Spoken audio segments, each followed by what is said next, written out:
Hi, and welcome back to my channel. Join me as I will be going back to school to analyze what was my school years like as someone who was undiagnosed autistic. I just ran out of there and ran to the bathroom crying. It was just the worst thing ever. It was like a nightmare. I hated that teacher the rest of the school year. I think, who does that? Who does that?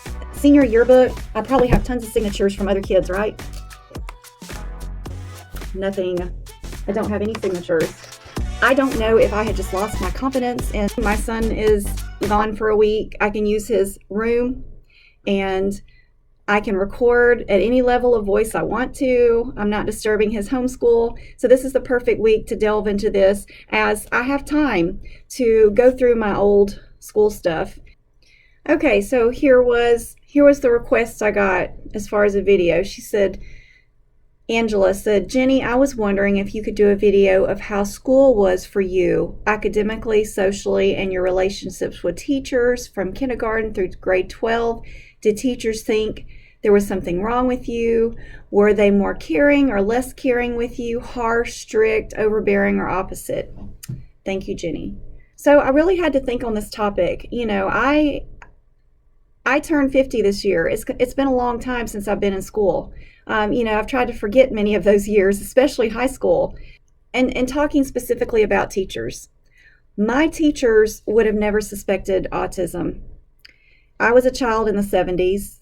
They would have just thought of me as probably quiet, maybe a daydreamer, but smart, because I just thought teachers, you didn't really get to know them. Like, they were just there to lead you. They were an authority figure. So I can say that I didn't have any teachers particularly who encouraged me or made a huge difference in my life as far as I can remember.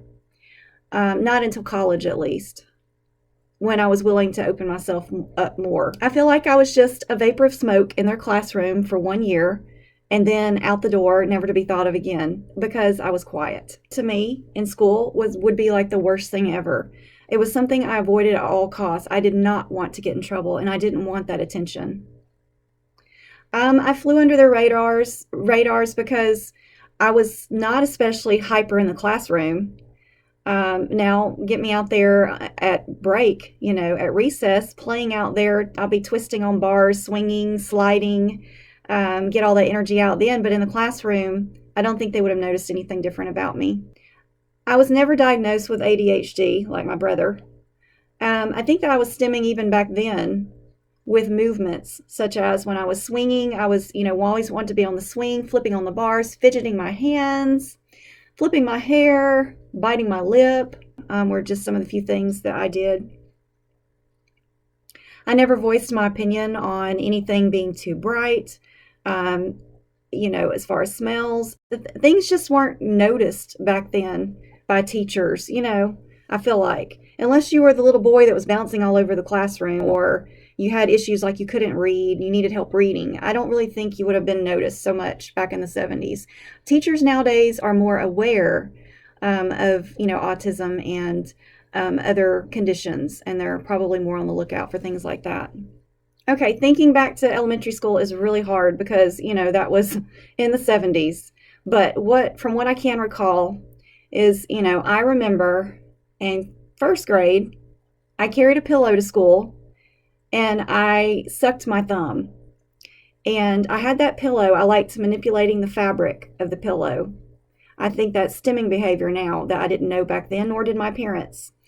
I enjoyed being around other kids when there were activities to do. I was in all kinds of things like dance lessons, like tap, ballet, jazz, baton, any kind of movement classes. I did not enjoy when there were spend the nights of groups. To me, that was terrifying. In elementary school, was I really close to anybody particularly? No, not really. I did have a friend named Kathy who I saw every now and then. Can't really say I got to know her. I had a friend named Jennifer in like first grade, but there again, didn't maintain that friendship. I remember watching other kids when I was in class, seeing what they were doing, being hyper aware of my environment. I had this one incident in first grade where a little boy dared me to bite him, and I did. I can only think now that I didn't understand what a dare was. If I took things literally, I didn't know what a dare was. And so I did bite him and I got in trouble. And I wasn't a bad kid. It's not like I wanted to hurt him. So, yeah, there's something from elementary school that I remember for sure. I remember I wanted to be the one to be the milk carton helper. I wanted to be picked to go and get the cartons of milk and bring them into the classroom in the bin. Like, I wanted the jobs like that. I remember I was very competitive in school. As far as if there was a math competition quiz and there was a race to the end for the winner to get something, stickers, whatever, I wanted to be first to win. I was very focused on that. Or if there was a race at school, I wanted to come in first, even beating the boys. I wanted to be the fastest. If there was a spelling bee, I wanted to compete and win. So I really did enjoy competition with the goal of wanting to win and beat everybody else. I loved animals in elementary school. And my mom, she would like to rescue animals that showed up on our doorstep. We would keep them, strays. And I loved being around animals, cats, dogs, horses, rabbits, anything like that. I really loved the animals. Now, school might have been uncomfortable for me, but being at home and being outside meant everything to me. Being out in nature and climbing trees, going out in the woods with Patrick, who convinced me that ninjas lived in the woods, and I really believed him. I thought ninjas lived in the woods. And in fact, when I grew up, I wrote a children's story called Ninjas in Our Woods, which I've never published, but I would love to publish a children's book. It is one of my goals. I spent a lot of time with my horses and just being outside with horses and playing outside. If I was indoors, I liked creating things, creating games, magazines. I would make up my own magazines. I came up with the Cabbage Patch Kid magazine before Cabbage Patch Kids came up with their own magazine. When I was in third and fourth grade, I went to a school. It was a Christian school where we had our own desks and petitions. We were blocked off from the other kids. I loved it. I could decorate my area in front, the bulletin board I had in front of my desk and everything. And I could go at my own pace. If I had a question, I just put the American flag up in the hole and the teacher would come help me. I checked my own grades, when I would finish. And I really love that. It's really great for an autistic kid to have their own space. I don't know what my grades were like, but I really did enjoy it. I remember at that same school that on my lunch break, getting my lunchbox and chasing down frogs and putting them in my lunchbox and taking them with me. Now, I did that by myself. I don't remember anybody doing that activity with me, and I can only imagine what they thought, or if any teachers noticed I was doing that. I don't know. The strange thing is about going to that school, I can't remember what any of the teachers' faces look like. I couldn't point them out in public now. I don't remember their names. I don't remember what they look like. And to me, that's strange that I cannot remember. But, it's not strange because if I was doing my own thing in my desk, I spent a lot of my time looking at my own stuff. I wasn't looking at a teacher's face. I guess that does make sense. There were times I would carry my doll to school.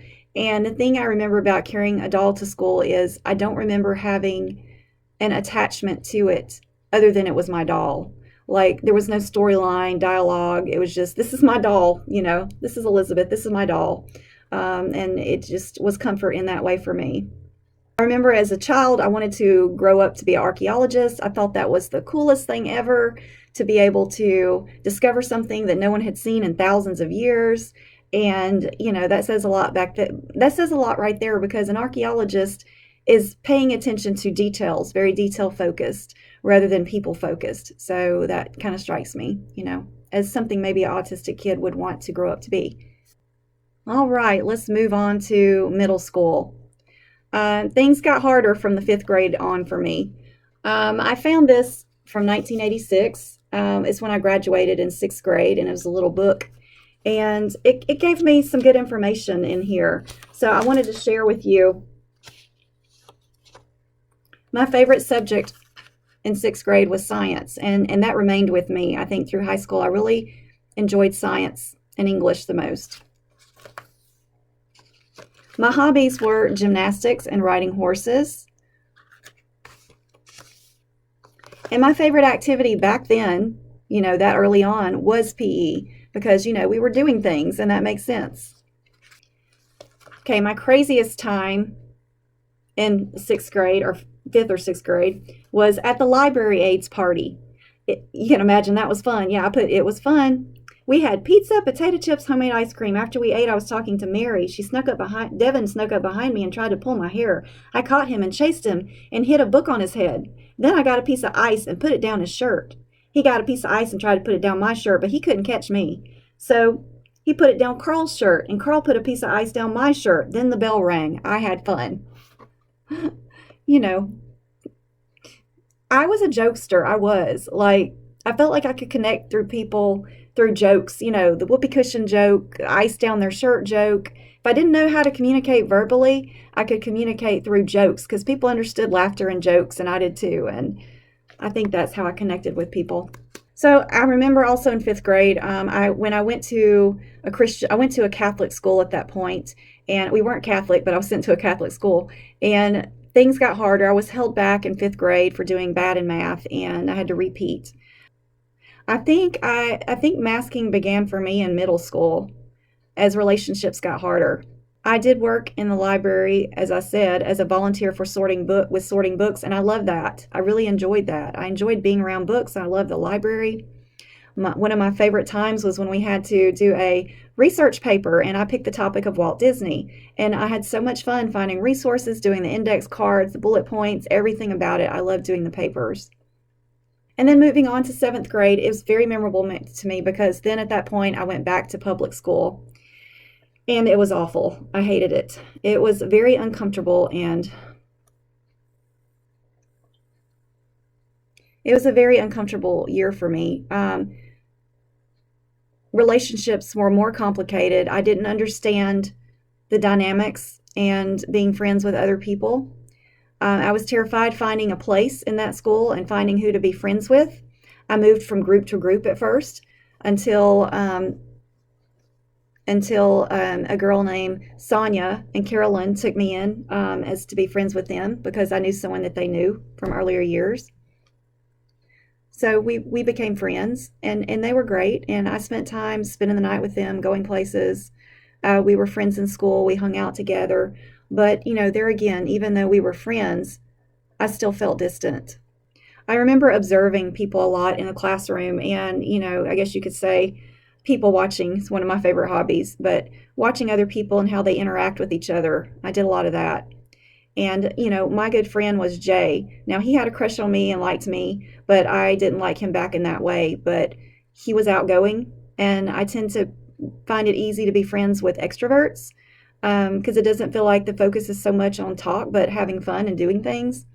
So Jay and I would cut up in class and have a good time, and we were friends, and it was easy to be friends with him. It was easy to be friends with him, and it was easy to be friends with Leslie because she was outgoing. And the focus on those relationships was doing activities, doing fun things together, not on personal battles or struggles or communicating.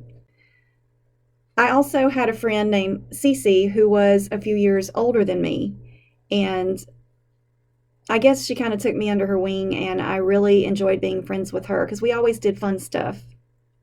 Now, looking back now, I think she probably was autistic.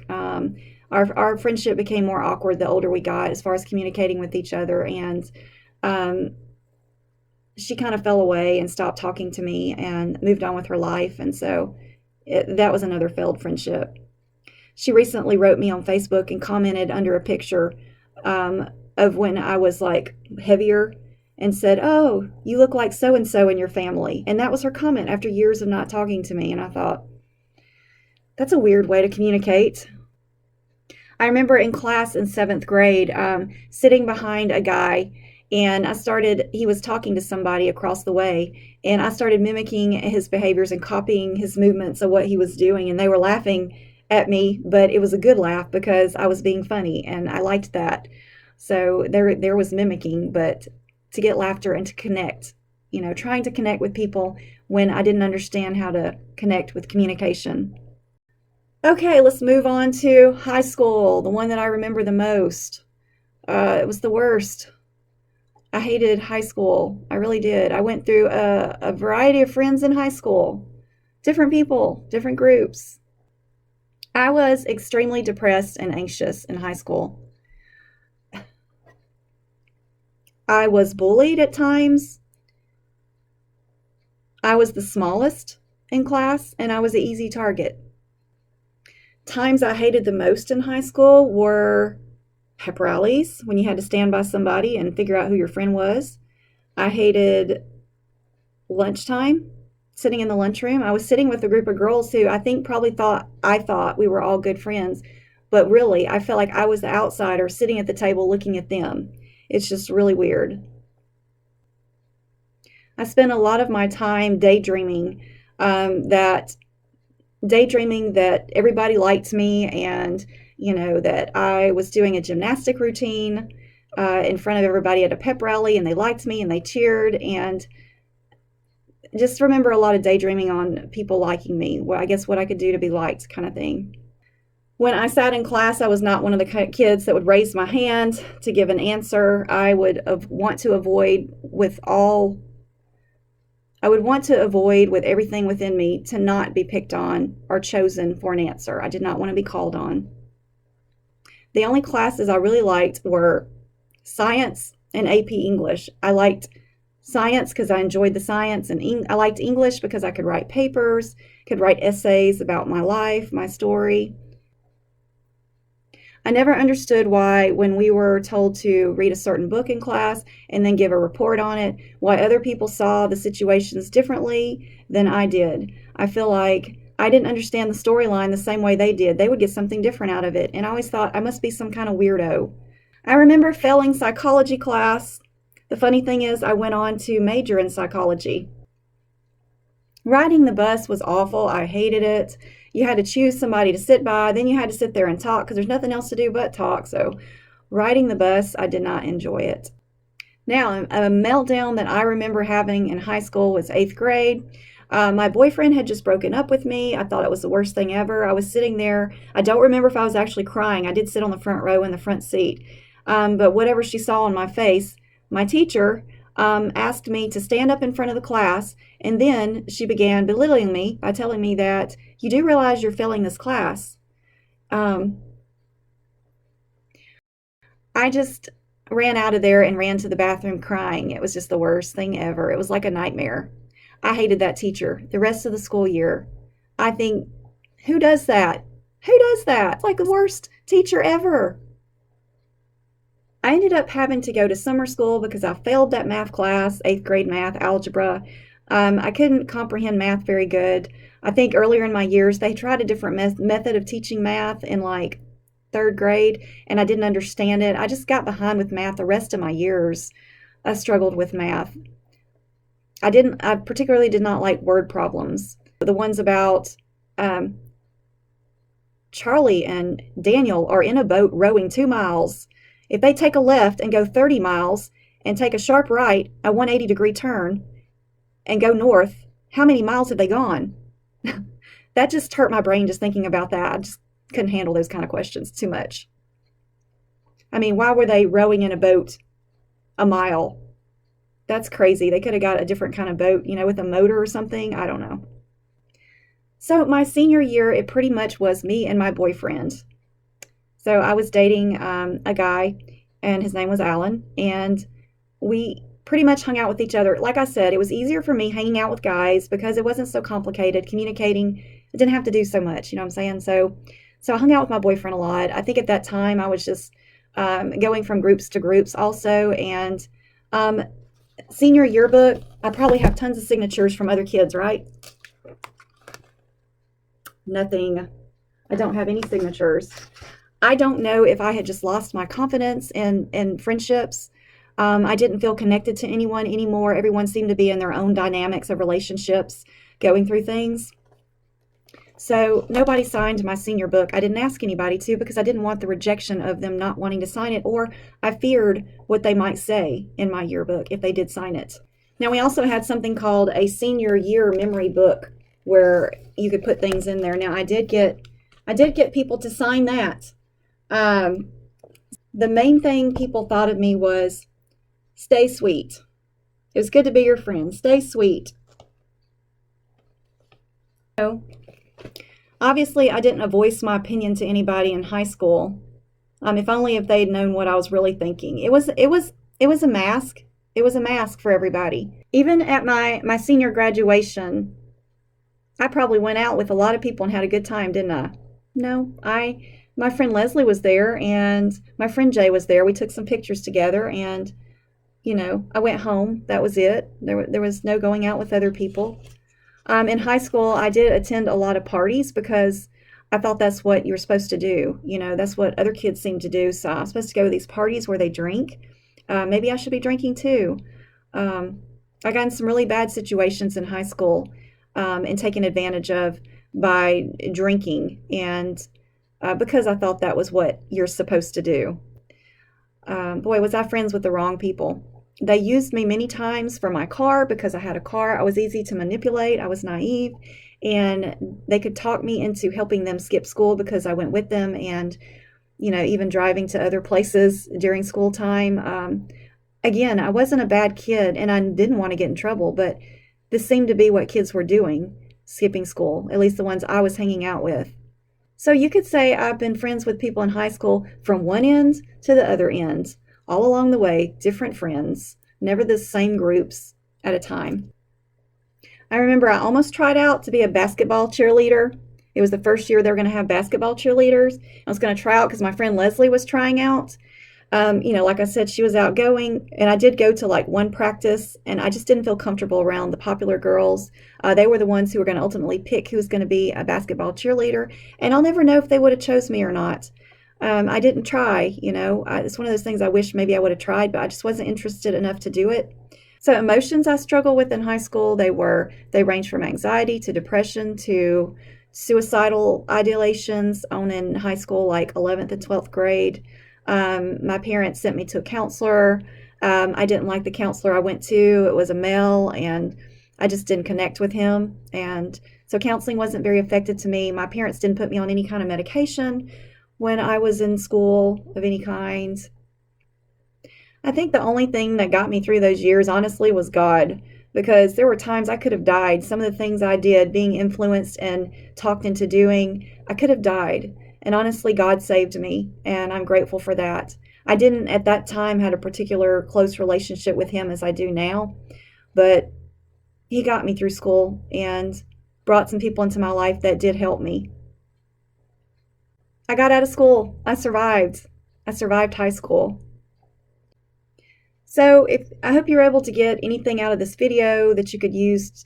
This is not to diagnose in any way you. It's just to show you what my life was like as an undiagnosed autistic girl going through school, from elementary school to high school, and the challenges that I faced, the social anxiety, the depression, suicidal thoughts towards the end of school. And I bet if homeschool had really been a big thing back then, I might have gone to do homeschool in high school. At least kids have an option now, right? So comment down below, what were your school years like? What did you struggle with, or did you like anything about school? Could you connect with kids? If you enjoyed this video, would you consider subscribing to this channel? Because when you subscribe, you'll get all the content. Every time I make a new video, you can see what new content I have. When you subscribe, it also helps me and supports me as far as getting my videos out to other people who are trying to understand late diagnosed autism. Thanks for watching this video, and we'll see you in the next one. Bye.